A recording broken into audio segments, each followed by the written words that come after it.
Assalamualaikum warahmatullahi wabarakatuh. Selamat sore, selamat datang kembali ya teman-teman di acara Kesdik, yaitu podcast pendidikan. Nah, kemarin kan kita sempat membahas mengenai apa itu PPG. Nah, ada yang tahu gak sih sekarang kita akan membahas tentang apa? Nah, sekarang itu gak kalah menarik ya teman-teman. Kita akan membahas mengenai P3K atau biasa disebut dengan pegawai pemerintah dengan perjanjian kerja. Nah, Kesdik kali ini ditemani oleh salah satu narasumber yang sangat luar biasa, yaitu alumni sekaligus demisioner yang dulunya beliau menjabat sebagai Ketua Himpunan PGSD periode 2017-2018. Selamat datang Kang. Ya, Majid, terima kasih sudah menyempatkan waktunya untuk Kesdik kali ini ya Kang. Bagaimana kabarnya Kang? Alhamdulillah baik. Baik. Gimana nih kesibukan hari sekarang? Ngapain aja? Ngajar, paling ngajar setiap pulang ngajar biasa di rumah baca-baca sedikit-sedikit ya tentang dunia pendidikan sekarang lah gitu ya. Nah kan sekarang kita kan akan membahas tentang P3K. Akang sendiri kan sekarang sudah P3K ya Kang? Alhamdulillahnya sudah P3. Mungkin dari teman-teman belum tahu nih Kang, P3K itu seperti apa sih? Boleh dijelasin sedikit mungkin dari Akang tentang P3K ini. P3K ya, yang saya tahu gitu ya. Kalau misalkan ada yang salah, nanti teman-teman dulu boleh meluruskan karena saya juga masih belajar sebenarnya. Nah, jadi P3K itu awal direncanakan oleh pemerintah ya. Itu mulai dari 2014. Itu mulai masuk tuh konsep P3K di ASN. Jadi ASN itu kan sekarang ada dua, PNS dan P3K. Nah, awalnya P3K itu hanya sebatas konsep saja di tahun 2014. Nah, ketika maju ke 2017 itu baru ada manajemen ASN di situ, manajemen PNS semua. Nah, baru dimulai tahun 2018 pemerintahan daerah itu harus memanage formasi yang bakal nanti diadakan P3K di tiap daerahnya. Jadi kalau misalkan gini, saya kan di Cianjur nih. Nah, di 2018 tuh pemerintahan pusat tuh dari BKN ya, dari BKN tuh ngasih tahu nih ke daerah Cianjur bahwa Cianjur harus mempersiapkan atau memanage formasi untuk P3K di bagian teknis, keguruan, sama kesehatan. Nah gitu. Jadi dimulai tahun 2018 baru regulasi P3K itu mulai dilakukan gitu. Gitu. Jadi sejarah singkatnya tuh timelinenya kayak gitu. Jadi di 2014 itu mulai konsepnya, 2017 itu manajemen PNS yang mulai diberlakukan nih, sektor-sektor mana saja yang bagus buat P3K. Baru di 2018 eksekusinya di 2018 akhir Oktober kalau nggak salah. Oh, ternyata P3K itu bukan hanya buat guru aja ya? Di bidang kesehatan juga ternyata ada. Di kesehatan juga, kemudian di teknis juga ada. Gitu. Terus Kang, apa sih perbedaan dari P3K ini sama PNS gitu? Apa bedanya gitu? Nah, ada perbedaan, banyak perbedaannya. Kalau misalkan hak dan kewajiban, itu kewajibannya sama. Tapi haknya yang berbeda. Nah, kalau misalkan PNS dan P3K, perbedaannya itu sangat signifikan kalau menurut saya. PNS itu masa kerja di pemerintahan atau di ASN itu sampai akhir hayatnya. Jadi, kalau misalkan nih, saya PNS, saya pensiun di aturan pensiun itu umur 58 atau 60. 56, Iya, sekitaran gitu. 58 sampai 60 tahun baru pensiun. Nah, dari kalau misalkan PNS kan kontraknya bukan kontraknya, masa kerjanya itu sampai akhir hayat. Jadi kalau kita udah pensiun itu dapat dana pensiun. Tunjangan gitu ya. Dapat tunjangan dana pensiun. Kalau misalkan P3K itu kontraknya fleksibel. Jadi fleksibel di sini itu tergantung pemerintahan daerah membutuhkan tenaga profesional di daerah tersebut. Nah, tenaga profesional ini disebut dengan P3K. Nah gitu. Jadi si kontrak atau masa kerja P3K itu sangat fleksibel, tidak sama seperti PNS. Kalau P3K itu ada yang namanya kontrak, mau itu 1, 2, 3, 4, maksimal 5 tahun. Kalau aturan dulu maksimal itu bisa diperpanjang nggak? Bisa, sangat bisa diperpanjang. Kalau misalkan yang pertama nih ada pemerintahan daerah yang masih membutuhkan tenaga tersebut. Kemudian kalau misalkan etos kerja bagus gitu. Etos kerja misalkan pendidik, misalkan pendidik ya. Misalkan etos kerja guru tersebut prestasinya sangat bagus sekali, luar biasa sekali. Nah, itu kemungkinan diperpanjang itu sangat memungkinkan. Tapi kalau misalkan di bagian teknis, terutama di bagian misal pembangunan jembatan atau pembangunan jalan gitu kan, itu kan ada masanya. Masanya misalkan dari tahun 2025 nih sekarang, misalkan pembangunan jembatan di Cianjur misal, itu jaraknya 5 tahun harus selesai. Makanya ada tenaga kerja profesional P3K yang diangkat di bagian di bagian jembatan ya, pembangunan jembatan gitu. Nah nanti kalau misalkan kontraknya sudah habis itu selesai, nggak diperpanjang lagi gitu? Nggak diperpanjang lagi karena kebutuhan udah beres pemerintah gitu. daerah sudah selesai gitu. Akan tetapi kalau misalkan nih etos kerja orang ini atau etos kerja si P3K ini bagus, kalau misalkan ada lagi baru bisa dikontrak lagi. Kalau misalkan ini sudah selesai terus bakal ada pembangunan di daerah lain, itu biasanya bisa diperpanjang kayak gitu. Terus kan kalau guru itu kan perpanjangnya itu biasanya lewat apa gitu Kang? Apakah kita yang mengajukan? Misalkan kalau habis kontrak gitu nih, apakah kita yang mengajukan atau panggilan lagi gitu dari kalau pemerintah? misalkan guru ya, kita akan bahas nih guru aja ya. Yeah.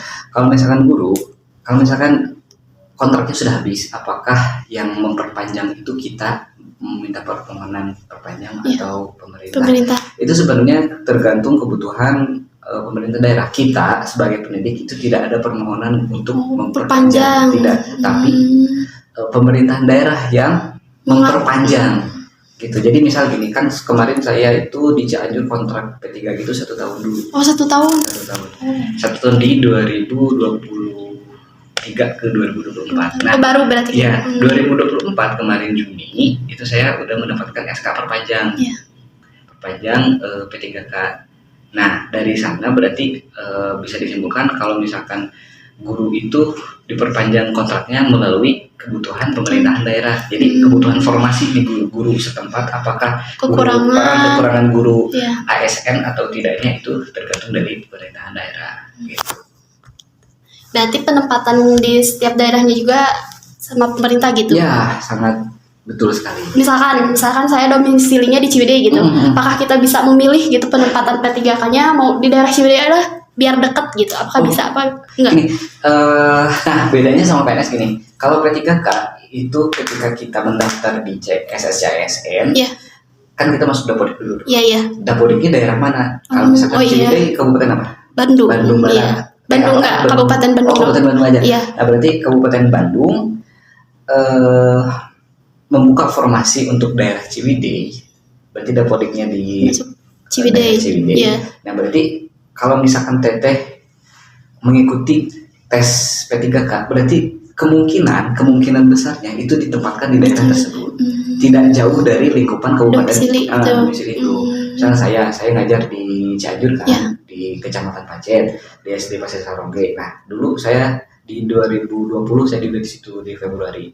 Nah, ketika ada kesempatan buat ikut P3K, saya lulus nih, alhamdulillah. Nah, setelah lulus saya ditempatkan di sekolah saya sendiri gitu. Kalau PNS itu kemungkinannya itu tidak sesuai domisili karena kebutuhan PNS itu sangat sedikit. Jadi jangka untuk pengangkatan PNS itu sangat lama. Kenapa sangat lama? Karena ada beberapa tahap ya, ada beberapa skema yang harus dilalui oleh pemerintah untuk mengadakan tes CPNS lagi, kayak pengauditan datanya, pengauditan dananya, kemudian kalau misalkan mensinkronkan nih tunjangannya dari APBN harus kayak gimana, kebutuhan PNS-nya udah mencukupi apa belum, kalau misalkan kurang kita angkat lagi, kalau cukup ya udah kita tunggu aja dulu ada yang pensiun gitu. Jadi kalau PNS misalnya di daerah Cianjur itu tidak membuka formasi, berarti kita bisa di daerah-daerah lain ditempatkannya gitu, sesuai kebutuhan formasi yang ada di CPNS itu gitu. Terus kalau P3K ini apakah nanti semasa habis jabatan atau sama pensiun berarti nggak mendapatkan tunjangan sama sekali dong? Beda kan PNS mah dapat kan? Oke, ya PNS dapat. Kalau P3K sendiri gimana? Nah, kalau P3K itu tidak mendapatkan dana pensiunan ya. Nah, kalau PNS itu dapat. Karena gini. Nah, perbedaannya lagi dengan PNS P3K itu di bagian tunjangan akhir atau tunjangan hari tua. Ya. Nah, di tunjangan hari tua itu PNS dapat pensiunal dari dana APBN. dari negara gitu. Nah, dari negara langsung ya. Iya. Bersih dari negara tuh. Kalau P3K enggak. Kalau P3K ada namanya undang-undangnya, saya lupa undang-undangnya nomor apa. Tapi di situ dijelaskan bahwa P3K itu berhak mendapatkan dana pensiun bulanan sama seperti halnya PNS, akan tetapi tidak dari APBN negara.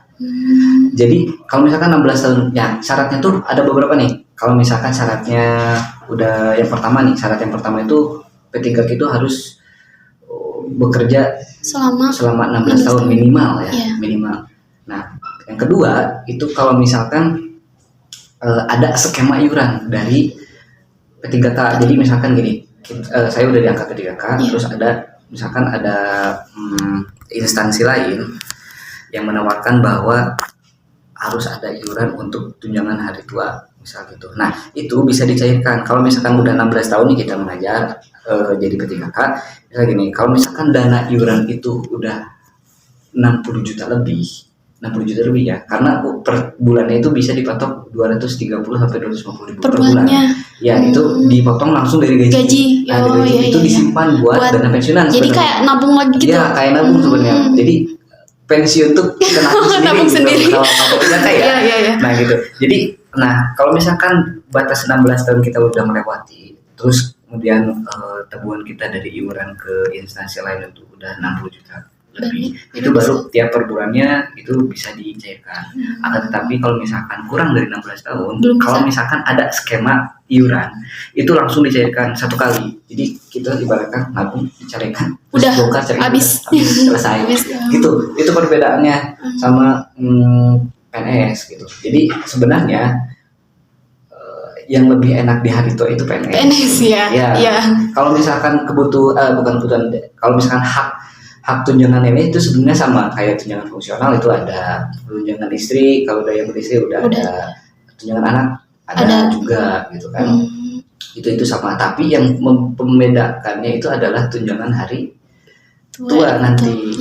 Kalau PNS itu dapat pensiun dari APBN, kalau dari pool dari negara sih. Kalau misalkan P3K itu dari dana iuran diri sendiri. Kalau ada skemanya di instansi tersebut ya, gitu.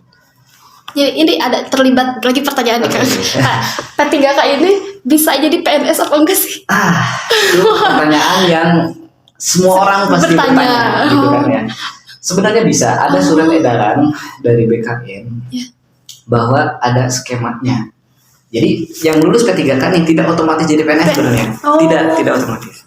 Tapi ada skema-skema tertentu yang P3K itu bisa mengikuti CPNS gitu. Nah, skemanya gini. Jadi ada keuntungannya di orang-orang P3K yang mau masuk CPNS. Kalau misalkan tes CPNS-nya dia belum rezeki ya di sana, dia di P3K tetap berjalan. Tapi kalau misalkan P3K-nya masih berjalan terus keterima nih, alhamdulillah ada rezekinya di CPNS. Nah, itu skemanya ada beberapa. Jadi yang pertama kita tuh harus mengajukan pemberhentian mandiri kepada pemerintah daerah bahwa dengan alasan yang kuatnya karena kita udah jadi CPNS di situ gitu. Nah, jadi makanya nanti kontraknya itu bisa dialihkan atau dikosongkan. Jadi kita kontraknya selesai dialihkan nih, ada kosong nih berarti kemungkinan nanti P3K bakal ada lagi di daerah ini gitu. Kemudian ada beberapa syarat yang harus dilalui untuk mengikuti CPNS gitu. Karena kan kita udah termasuk ASN. Nah, kan bagi yang umum misalnya yang honor teman-teman yang honor, kalau CPNS kan nggak ribet ya. Misalnya tinggal masuk daftar diri, ada persyaratan KTP, ijazah, transkrip nilai dan lain-lain. Udah masuk. Nah, kalau misalkan dari P3K itu ada beberapa yang membedakan. Yang pertama itu harus ada surat persetujuan dari pemerintahan daerah. Ribet juga tadi. Lumayan ya, lumayan ribet juga. Tapi kalau misalkan udah pasti sih menyetujui ya, nggak akan mungkin nggak disetujui gitu, karena ini untuk masyarakat fasilitas masyarakat ya. Jadi kalau misalkan P3K mau ikut tes CPNS itu harus ada namanya surat persetujuan dari pemerintahan daerah. Nah, setelah di ACC ditandatangan, baru tuh masuk persyaratan ke CPNS. Sama seperti umum. Yang membedakan itu harus ada surat dari pemerintah daerah itu. Diizinkan atau tidak nih? Misalnya diizinkan, alhamdulillah baru bisa mengikuti tes CPNS kayak gitu. Oke. Sekarang ingin nanya di Kang, terkait persyaratan mengikuti seleksi P3K ini tuh apa aja sih yang harus disiapkannya gitu? Oke. Yang perlu disiapkan sebenarnya selain administrasi, itu adalah kemampuan potensi diri masing-masing. Itu yang paling utama. Ke diri sendiri. Ya, itu yang paling utama. Karena gini, yang bisa menyelamatkan masa depan kita itu hanyalah kita sendiri. Ya, betul sekali. Betul. Kecuali ada orang lain. Karena gini, kalau kita misalkan udah siap dalam pengadministrasian, udah siap nih administrasi, udah siap, udah lulus nih. Kayak misalkan administrasi itu kan ada yang namanya KTP, ijazah, terus nilai, kemudian ada surat pernyataan, surat lamaran, itu bisa lah dipersiapkan oleh kita sendiri kan. Tapi yang nanti jadi kendala itu ketika kita tes. Nah, tesnya berbeda nih dengan CPNS. Kalau misalkan saya pernah nyusun CPNS, double medical di sana. Jadi perbedaan seleksinya itu ada beberapa soal yang sangat jauh berbeda dengan tes CPNS. Jadi kalau tes CPNS itu universal sekali. Jadi tentang pengetahuan umum banget. Jadi tentang kepemerintahannya ada, undang-undang ada, bela negaranya ada, integritasnya ada, kemudian bahkan mata pelajarannya ada kayak IPA, IPS, matematika, bahasa Indonesia, itu umum banget kan. Nah, kemudian kalau misalkan di P3K itu beda. Kalau P3K itu tes ujiannya kita itu selingkupan di area kita kerja. Misalnya kita guru, berarti yang dites itu tentang pedagogiknya, andragogiknya, psikologinya, kemudian manajemen kelas, serta metode pembelajaran yang harus diterapkan. Balik lagi ke materi-materi yang ada di perkuliahan mungkin ya Kang. Betul sekali. Jadi ya teman-teman mahasiswa yang kuliahnya ini masih jarang-jarang. Nah, dari sekarang kalian harus mulai fokus lagi untuk mempelajari metode-metode pembelajaran, strategi, kemudian pedagogik, andragogiknya harus belajar. Karena itu sangat bermanfaat sekali. Benar. Ketika kita lulus kuliah, pasti ilmu kita tuh masih kuat ya. Rasa kita masih menggebu karena masih muda. Ya. Kayak saya dulu cerita sedikit ya, waktu masuk pertama kali sekolah gitu. Ada beberapa guru kan yang mengajarnya masih menggunakan metode jarama kayak gitu. Itu kurang menarik bagi siswa. Monoton karena gitu kan. Sekarang itu zamannya siswa itu senangnya itu dengan area-area digital. Digital, kemudian area yang misalnya media belajar tuh tidak bisa digambarkan lagi. Harus ada realnya, konvensionalnya gitu ya. Kan ada kan itu di media pembelajaran juga belajar. Pijet. Itu sangat berlaku sekali untuk anak-anak SD ya, khususnya dari umur 7 sampai 11 tahun, 12 tahunan ya. Itu sangat harus diterapkan teori itu, karena kalau misalkan kita mengabaikan teori itu, kita mau bagaimana menarik minat belajar siswa kalau misalkan kita juga nggak tahu harus kayak gimana gitu. Kemudian manajemen kelasnya harus bisa menggunakan metode apa nih di kelas cocoknya kayak gitu. Nah, karena waktu itu dulu saya menggebu banget nih, idealis banget kan dulu. Ternyata ketika di lapangan emang teori itu sangat sulit untuk dipraktikkan. Karena ada beberapa siswa yang latar belakangnya berbeda-beda. Ada yang misalnya ada yang pintar, ada yang kurang gitu kan. Ada yang sudah bisa baca, ada yang belum bisa baca. Itu tantangannya di sana. Guru itu sulitnya di sana. Guru SD ya khususnya. Sulitnya di sana karena waktu itu zaman saya dulu pertama kali masuk menggebu banget, saya coba praktek semua dan ternyata berbeda dengan ekspektasi yang saya harapkan gitu. Bedanya karena ternyata pengalaman mengajar itu sangat penting sekali gitu. Jadi kita tuh bisa menerapkan teori kalau misalkan kita tahu di lapangannya harus kayak gitu. Udah ada pengalaman dulu. Ya, makanya kalau misalkan teman-teman yang baru masuk di dunia pendidikan jadi guru, itu harus banyak koordinasi dengan guru-guru senior. Itu sangat penting sekali karena pengalaman mereka sangat menunjang kebutuhan kita buat melaksanakan teori tersebut. Gitu. Nah, di dalam tes P3K itu ada beberapa studi kasus. Nah, di tes P3K itu beda zaman, beda tes ya. Kayak misalkan waktu saya dulu tesnya itu hampir sama kayak CPNS. Jadi tesnya itu hanya beberapa mata pelajaran yang Ampuh. Misalkan kan kalau SD borongan nih, Semua. SD semua Iya, kan, berarti semua mata pelajaran. tesnya di mata pelajaran itu semua Iya. ada dari kelas 4 sampai kelas 6 itu ada. Dari matematikanya, bahasa Indonesia, IPA, IPA-nya, IPS gitu kan. PKN. Kecuali agama dan bahasa Inggris, kemudian olahraga itu nggak ada karena itu bidang studi. Oh iya, Ya. masukin bidang Ya. lain.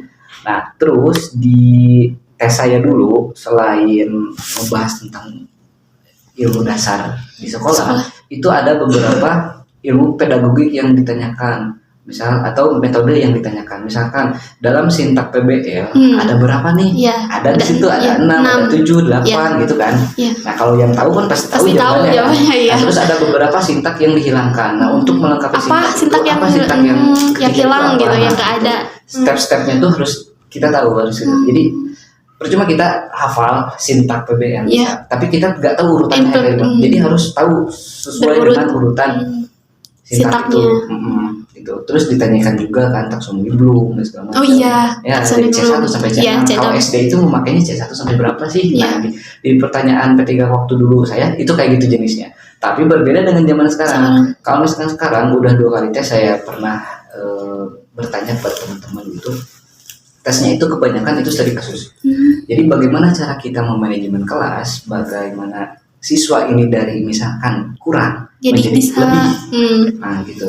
Jadi misal anak-anak itu kan biasanya kalau misalnya kita baru masuk pertama kali ke kelas, kita bisa menggunakan metode PTK kan. PTK itu post test dulu awalnya. Kita harus tahu dulu kemampuan dasar siswa itu dari mana. Nah gitu kan. Nah di soalnya itu banyak yang seperti itu. Bagaimana kita mengetahui kemampuan siswa sedangkan kita baru pertama kali masuk kelas. Ada beberapa pilihan di sana. Itu ada post test dulu, ada atau pretest dulu. Iya, pretest biasanya kan. Ada langsung, apakah langsung metodenya langsung mengajar biasa ataupun bagaimana, kita ada beberapa jawaban yang harus kita pilih di sana. Terus kemudian ada juga manajemen kelas yang cocok untuk ini, apakah discovery learning-nya, apakah PBL-nya. Nah kayak gitu. Jadi kita tuh mumpung masih hangat ya teman-teman kuliah masih belajar nih sama Bu Febi, Bu Nurul dan kawan-kawan dosen-dosen yang lain, guru-guru lain sangat bermanfaat sekali ilmu itu. Kepake banget. Di dunia pendidikan guru terutama itu sangat kepake banget. Karena ketika tes itu muncul semuanya muncul. Bagaimana cara kita memanajemen kelas dan lain-lain itu semua ada di tes P3K. Kalau PNS beda. Secara universal sekali PNS. Jadi kebutuhan negara tentang keamanan negara dan sebagainya itu dibahas. Gitu. Perbedaannya kalau tes P3K sama tes CPNS. Gitu. Nah, kalau misalkan sudah nih kita lulus, gimana nih P3K kita lulus? Kalau P3K kita lulus, kita tinggal di sana ada formatnya, nanti ada pengisian daftar riwayat hidup atau DRH. Nah, daftar riwayat hidup kita di sana memasukkan SK berapa tahun kita ngajar. Kemudian apakah kita pernah mengikuti organisasi atau enggak? Berarti ngaruh banget ya kan? Ngaruh. Kemudian kita pernah mendapatkan penghargaan tentang penulisan atau tidak, kayak gitu.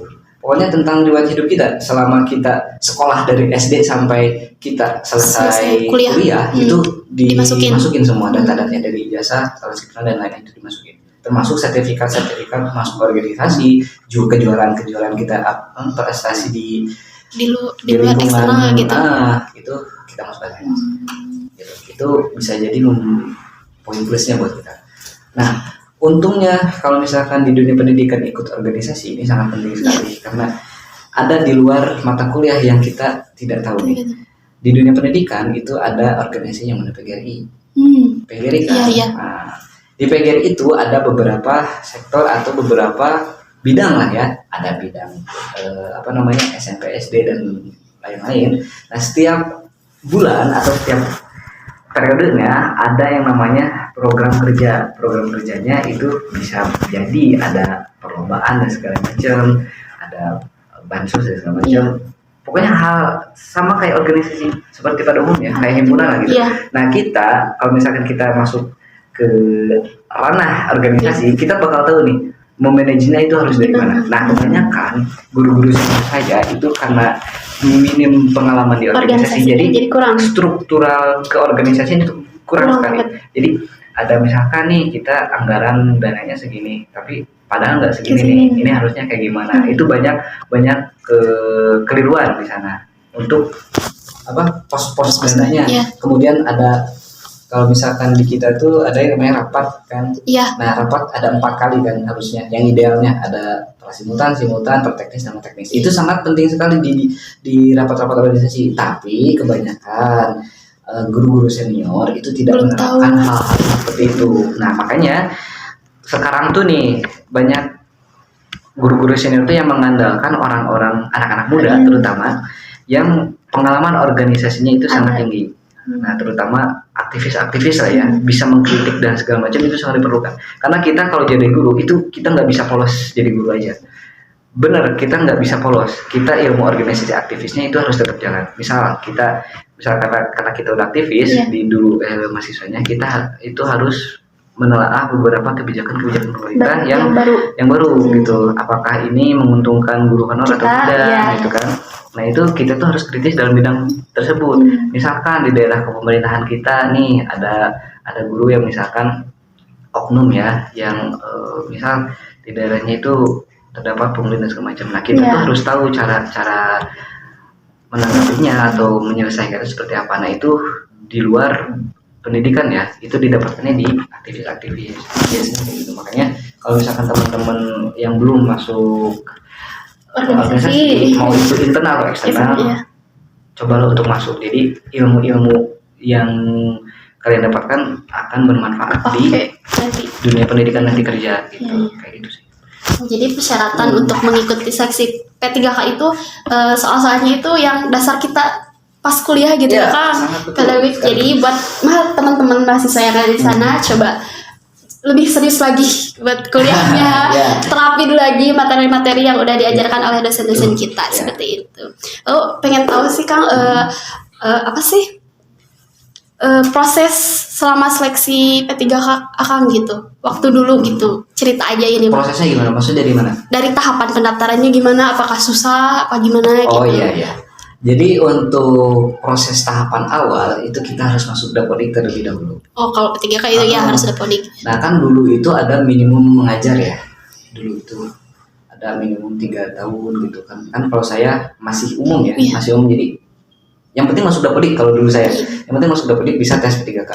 Nah, kita kan buat aku nih di SSCSN. Nah, apakah kita bisa mengikuti seleksi P3K atau tidaknya itu tergantung akun kita di SSCSN. Kebetulan saya waktu itu karena syaratnya harus masuk dapodik, makanya bisa lanjut daftarnya. Nah, di pendaftarannya itu ada beberapa yang harus kita masukkan termasuk DRH. Kalau yang sekarang DRH itu dari awal, bukan di akhir. Kalau saya di akhir, kalau misalkan udah diterima ada DRH.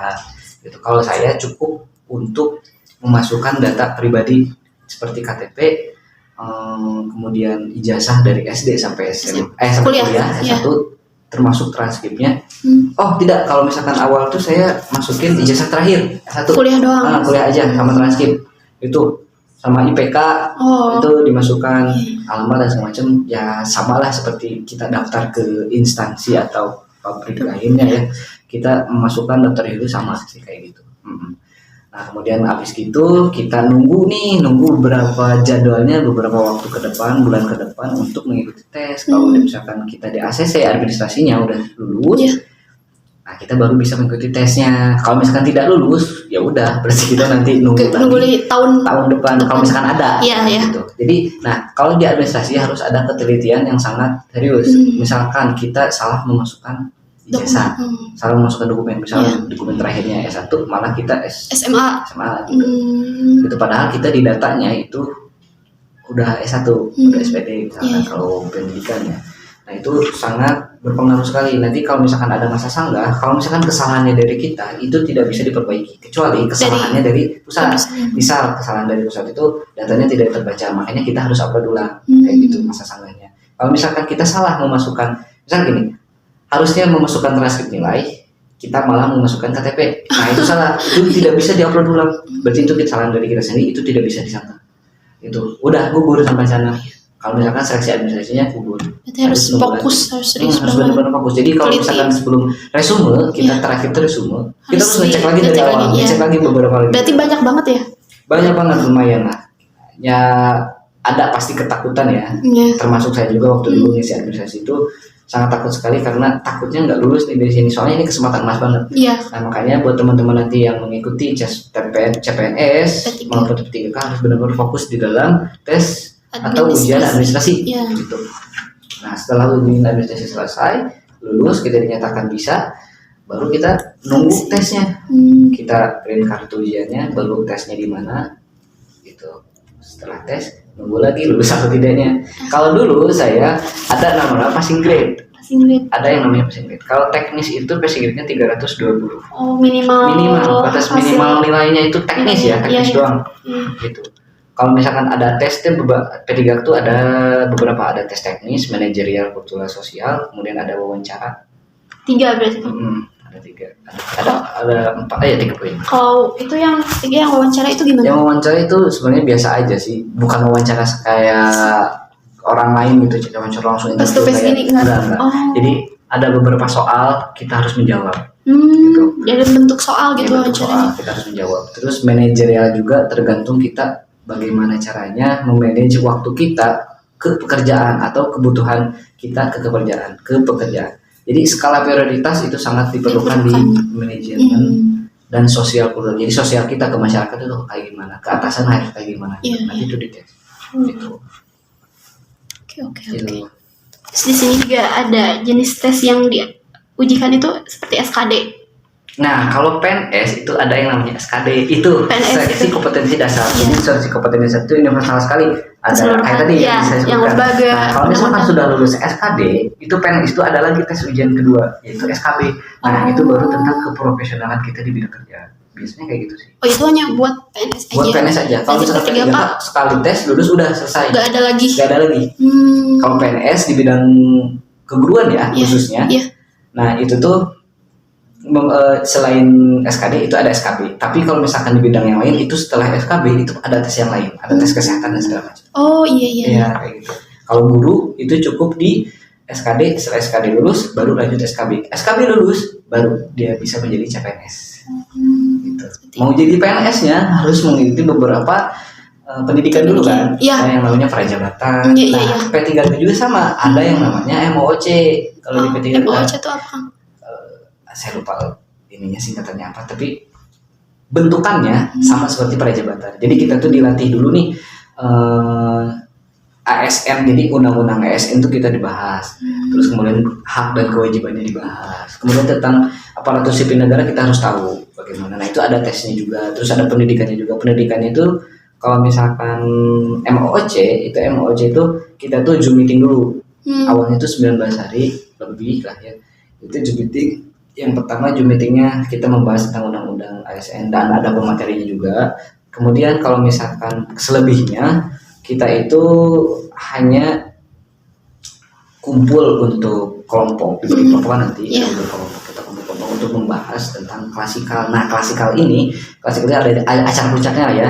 Acara puncaknya itu di tempat pendidikannya. Jadi kita menginap selama 3 malam 4 hari. Kayak kalau di sini mah kayak gitu ya. Itu kayak LKM kayak gitu. Nah, kalau prajabatan PNS itu enggak gitu. Jadi kalau waktu zaman ibu saya PNS itu 19 hari full di tempat. Itu full di tempat, itu mau siang, malam, pagi, sore, full di tempat selama 19 itu pendidikan, masa pendidikannya. Kalau sekarang saya kurang tahu, tapi kalau tidak salah sama sih pendidikannya, ada Zoom meetingnya dulu, terus kemudian ada acara puncaknya juga, acara puncaknya pendidikan di tempat gitu. Kalau P3 itu sebentar, acara puncaknya cuma 3 malam 4 hari gitu. Itu tuh ngebahas apa aja, di sana ada pembahasan materinya. Fisik kemudian ada juga ya seperti halnya prajabatan pada umumnya kayak gitulah, tapi itu sangat seru. Menurut saya sangat seru karena momen-momen yang nggak biasa saya lakukan itu ada di sana. Gitu. Kemudian teman-teman senior karena saya di sana kebetulan paling muda. Oh ya, karena beberapa ada yang umurnya gitu. beda-beda ya. Nah, teman-teman guru senior sangat akrab gitu, jadi makanya pengalaman dan bisa menanyakan gitu. Kalau misalkan teman-teman senior kan banyak yang banyak yang udah PPG dan segala macam. Nah, saya tuh nanya-nanya gitu gimana sih PPG gimana. Kemudian ada yang ikut guru penggerak juga. Oh iya. Menyinggung guru penggerak P3K itu bisa jadi pemimpin sekolah atau tidak, atau jadi KS atau tidak. Itu kan banyak Oh orang iya, yang bertanya. Nah itu ada, saya tuh pernah catat kalau nggak salah, tentang surat edaran atau undang-undangnya P3, bahwa ada dasar hukumnya bahwa P3K itu bisa menjadi kepala sekolah. Nah, itu Permendikbud nomor 40 tahun 2021 tentang penugasan guru sebagai kepala sekolah. Nah, peraturan ini untuk ASN yang memperbolehkan ASN termasuk P3K itu memiliki jabatan manajerial tertentu. Jadi di di P3K ini itu bisa menjadi kepala sekolah kalau misalkan ada beberapa syarat atau beberapa skema yang harus dilalui. Misalnya P3K itu bisa jadi kepala sekolah yang pertama itu harus memiliki sertifikat kepala sekolah. Kalau misalkan tentu guru penggerak, harus ikutan guru penggerak dulu nih. Guru penggerak itu harus dapat sertifikatnya dulu. Yang pertama itu, kemudian harus bersertifikasi, jadi ikut PPG dulu. Nah, kemudian memiliki potensi diri yang sangat luar biasa, misalkan jenjang karirnya di guru tuh kayak gimana dia sertifikatnya, terus PKG-nya dia bagus atau tidak. Nah di sana kemudian yang terakhir kita udah cukup nih semua. Yang terakhir itu kebutuhan di daerah. Kalau misalkan di daerahnya itu tidak memerlukan kepala sekolah itu nggak bisa. Kemudian kalau misalkan di daerah tersebut masih ada PNS, itu P3K sebenarnya kurang. Nggak bisa. Harus PNS dulu. Iya, kita harus PNS. Karena jangka waktu P3K itu karena fleksibel, waktunya kontrak. Kalau PNS sampai akhir hayat, nah itu jadi makanya lebih baik PNS dulu nih jadi PNS. Apa bisa jadi pengawas? Bisa juga. Yang penting persyaratan atau skema-skema tersebut bisa dilalui. Yang terpenting adalah pemerintahan daerah setempat itu bisa bisa mengizinkan atau tidak, atau membutuhkan atau tidak. Itu perbedaannya. Terus pengen tahu juga sih bagaimana gitu pengumuman hasil dari seleksi P3K ini, hasil pengumumannya itu bagaimana gitu? Bentuk pengumumannya itu dari surat edaran atau surat pengumuman dari BK-nya langsung. Jadi misalkan kita udah lulus jadwal nih pengumuman kita, nah kita tuh ada pemberitahuan nih, ada surat nilai hasil nilai tes itu ada berbentuk PDF, itu di-share ke tiap daerah, dan daerah itu di-share lagi ke kecamatan. Nah kecamatan itu nge-share lagi ke sekolah, gitu. Ke Kordik lah, koordinator pendidik kalau ada koordinatornya, di-share, dilihat tuh kita ada enggak nih namanya gitu. Kalau misalkan ada nilainya, kan di sana ada kategori lulus atau tidaknya. Nah, gitu ada kategori, kalau misalkan tidak lulus itu T. Gitu. Kalau saya itu zaman saya P1 prioritas pertama. Kan ada prioritas, kalau zaman saya tes ada 3 prioritas. Ada prioritas pertama, prioritas kedua, prioritas ketiga. Prioritas pertama itu bagi orang-orang yang passing grade-nya nilainya melebihi passing grade. Kemudian yang P2 itu yang K2. Yang K2 itu jadi guru-guru senior yang udah K2. Gitu. Yang ketiga prioritas 3 baru nih. Nah, passing grade ini ada beberapa tipe. Yang pertama, yang paling jauh itu prioritas pertama itu 320. Diturunin lagi passing grade-nya jadi 270. Ada lagi turunannya. Nah, yang P3 ini yang kurang dari 320. Ya, yang termasuk passing grade 2 sama 3 gitu. Terus kan jangka waktu dari hasil pengumuman setelah tes itu apakah lama apa enggak? Sangat lama sekali. Sangat lama. Tergantung pemerintahan daerah juga ya, karena P3K itu anggaran gajinya itu kebanyakan dari pemerintahan daerah. Jadi kalau misalkan pemerintah daerah siap untuk mengangkat P3K secara cepat, itu bisa cepat. Kalau misalkan nggak bisa, ya berarti ya lama lah, lumayan. Akan sendiri dulu? Lumayan lama sih, dari 2023 kan tes tuh. 2022 tes, 2022 akhir Desember kan. Nah pas saya dinyatakan lulus 2023, kemudian ngisi daerah itu bulan April 2023. Nah baru Juni saya mendapatkan SK. Baru dapat SK-nya. Sangat lama ya, PNS semua sama gitu. Nah P3K diadakan nih, P3K diadakan itu karena ada beberapa alasan. Yang pertama alasannya itu pemerintahan daerah bisa mengangkat lebih cepat pegawai profesional di daerahnya untuk kebutuhan cepat. Jadi kalau kita nunggu CPNS itu sangat lama karena CPNS itu kan kita kalau misalkan PNS-nya masih memenuhi nih, kata negara ini masih memenuhi, ya udah kita nunggu ada yang pensiun dulu. Nah, karena P3K sistemnya fleksibel, makanya pemerintah daerah bisa merekrut langsung atau mengangkat langsung orang-orang yang profesional di bidangnya, termasuk guru juga secara cepat, tergantung kebutuhan pemerintah tersebut. Tapi kalau misalkan guru, kalau menurut saya itu harusnya ya nggak bisa dikontrak ya harusnya, karena guru itu terus mengajar berbeda dengan teknis gitu ya. Kalau misalkan, ya makanya saya harap untuk pemerintahan sekarang fokus gitu ya. Kan, jadi kalau misalkan bagi dokter, perawat, kemudian guru yang udah P3K, ya saya harap untuk maju ke PNS itu seharusnya udah nggak lagi sih. Ya saya harapkan kayak gitu. Soalnya kan maksudnya gini, kalaupun nggak secara otomatis adalah kontrak sampai pensiun gitu, karena kita itu sebagai P3K itu masih cemas terhadap kontrak kita sendiri gitu. Bagaimana kalau misalkan pemerintahan daerah tidak memperbanyak kontrak kita, berarti kita menjadi honor lagi kan, gitu kan, gitu. Kalau misalkan kita jadi honor lagi, berarti syarat kita untuk menjadi ASN lagi, berarti kita harus ikut tes P3K lagi dari awal lagi. Dari awal lagi. Makanya kalau misalkan P3K habis kontrak terus menteri nggak memperpanjang, kita kembali ke awal. Kalau kita mau menjadi P3K kita harus tes lagi dari awal juga gitu. Resikonya itu kalau PNS kan enak iya, kalau udah langsung diangkat sampai pensiun akhir aja, bukan pensiun lagi sampai beres meninggal pun masih gitu kan, PNS enaknya gitu. Jadi APBN negara itu ditanggung negara. Nah makanya P3K itu selain efisiensi mengangkat orang-orang yang profesional dengan cepat, itu mengefektivitas anggaran dana negara di jangka panjang, di area jangka panjang. Jadi kan kalau misalkan P3K nih sekarang diangkat itu 1 jutaan kan, 1 juta orang, termasuk Cianjur 3.000 sekian orang, alhamdulillah gitu kan.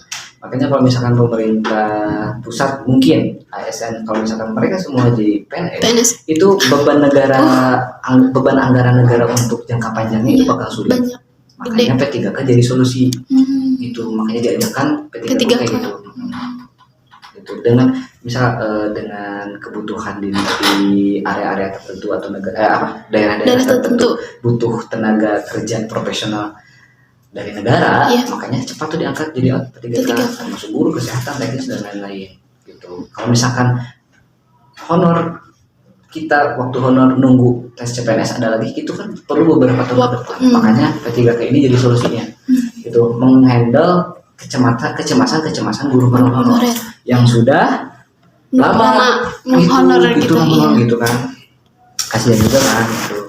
Makanya P3K ini jadi solusi kenapa ASN menjadi 2, salah satu alasannya itu bermanfaat sebenarnya, tapi makanya orang-orang P3K itu harus pandai menabung.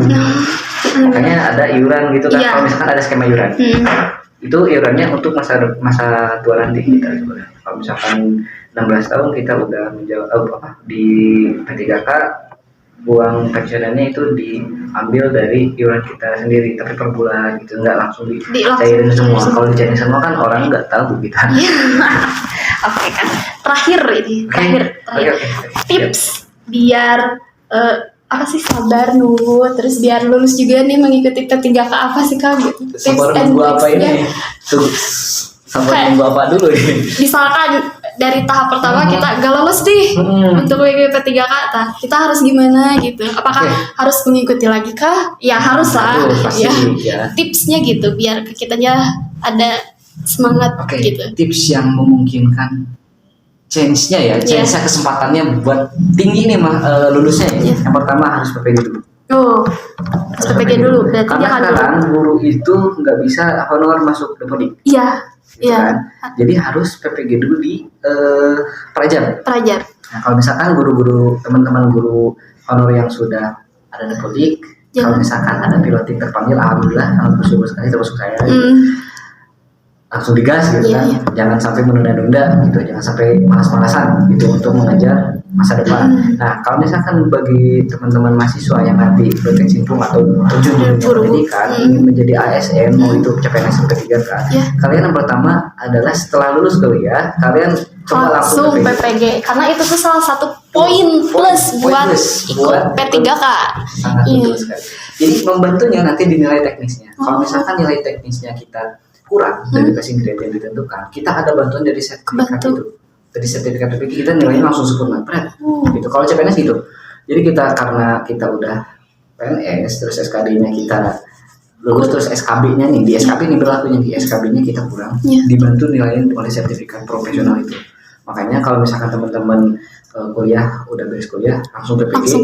Karena poin-poinnya banyak juga. Kalau udah PPG kan udah prosesnya juga, lain juga gitu kan.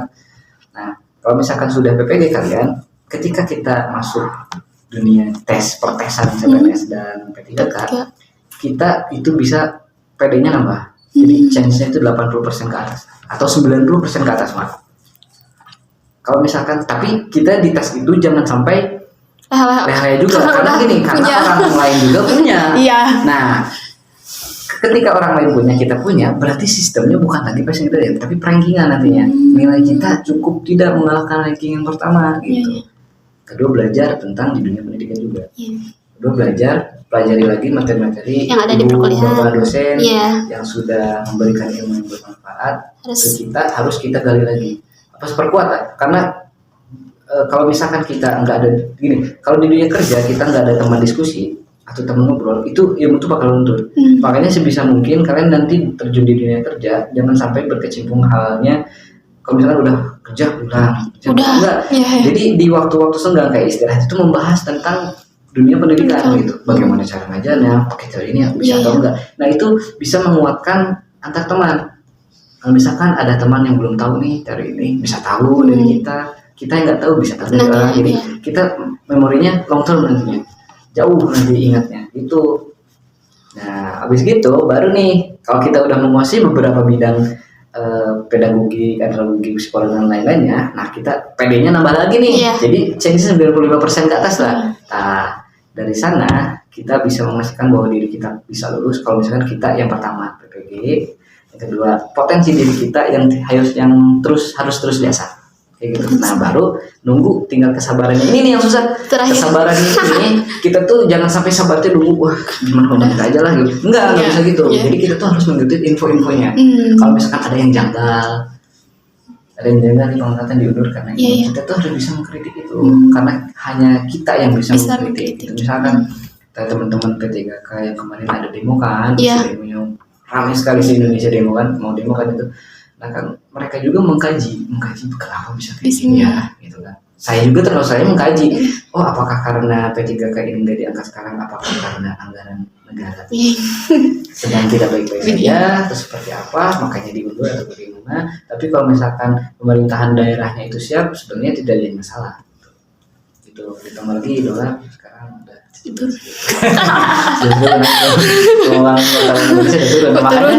gitu. Sebenarnya gaji PNS itu sebenarnya makin tahun makin menurun sebenarnya.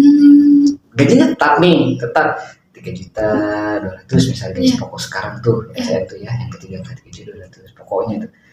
Makin tahun kebutuhan makin naik padahal gaji masih gitu. Sebenarnya tiap tahun tuh menurun, makanya di sana dulu. Itu ditambah dolar sekarang naik 17.000 sekian. Agak harus dikaji juga kayak gitu. Makanya kalau udah jadi guru nggak bisa sepolos itu. Kalau yang ikut organisasi aktivis itu sangat bermanfaat sekali. Pasti tahu cara mengkajinya kayak gimana, mengkritiknya harus ke siapa. Nah itu kan kebanyakan orang kalau misalkan ada keluh kesah, kita nggak tahu kritiknya harus ke siapa. Nah kalau orang-orang aktivis kayak kita semua itu pasti tahu arahnya kemana, tujuannya ke sini berarti arahnya ke sini. Birokrasinya harus tahu. Kalau misalkan nggak tahu, kita percuma kita ingin keluh kesah tapi kita nggak tahu. Jadi salah mengkritiknya itu bisa blunder juga kan. Makanya teman-teman mahasiswa yang belum, ayolah.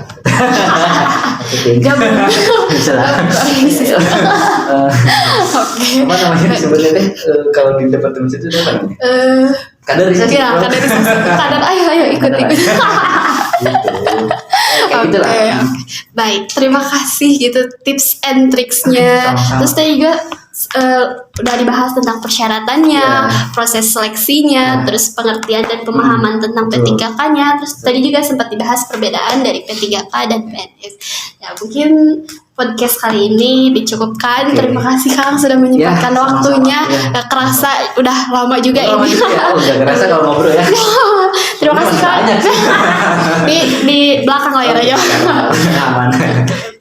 semuanya. Oke, makasih. Assalamualaikum warahmatullahi wabarakatuh. Semangat buat semuanya ya.